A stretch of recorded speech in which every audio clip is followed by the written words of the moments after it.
Comme je l'ai mentionné, dans cassure vocale involontaire ou non, une cassure, un passaggio, un break est produit par un changement brusque de la masse et souvent de la tension des plis vocaux.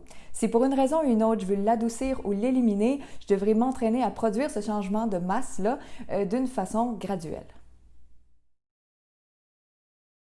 Bien sûr, il est tout à fait possible de rester dans la même masse des plis vocaux. Donc, je pourrais décider de tout faire en masse épaisse ou épaisse rigide, de tout faire en masse fine ou fine rigide, tout en gardant en tête leurs limites respectives. Il n'y a pas une bonne ou une mauvaise façon de faire, ce sont seulement deux choix différents. Changer de masse de façon graduelle est une opération délicate qui demande beaucoup de coordination des muscles impliqués dans le mouvement des plis vocaux. Et qui dit exigence dit réduction du débit de l'air. Donc l'ancrage du torse va toujours nous faciliter la tâche, peu importe la tension des plis vocaux utilisés, donc qu'ils soient rigides ou non.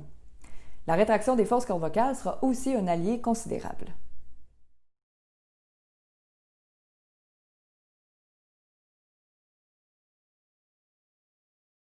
Je pars de la première masse, j'ajoute ancrage du torse, rétraction des fausses cordes vocales et je passe à la deuxième.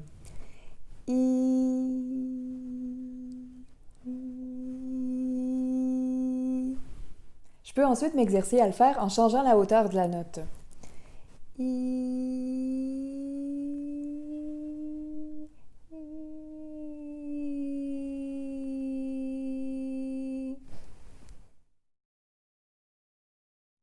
Plus il y a de points communs entre le son de départ et le son d'arrivée, donc plus la configuration de mon instrument est semblable de l'un à l'autre, moins on entendra de démarcation.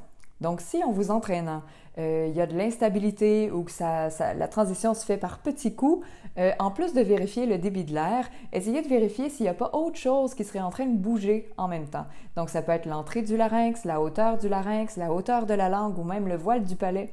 Je vous propose au départ, pour vous entraîner, à garder la recette la plus semblable possible entre justement le son de départ et le son d'arrivée. Vous pourrez ensuite beaucoup plus solidement ajouter d'autres éléments et prendre une direction différente en ce qui concerne le timbre. Mais dans tous les cas, freiner le débit d'air, ça nous aide toujours. Bon entraînement!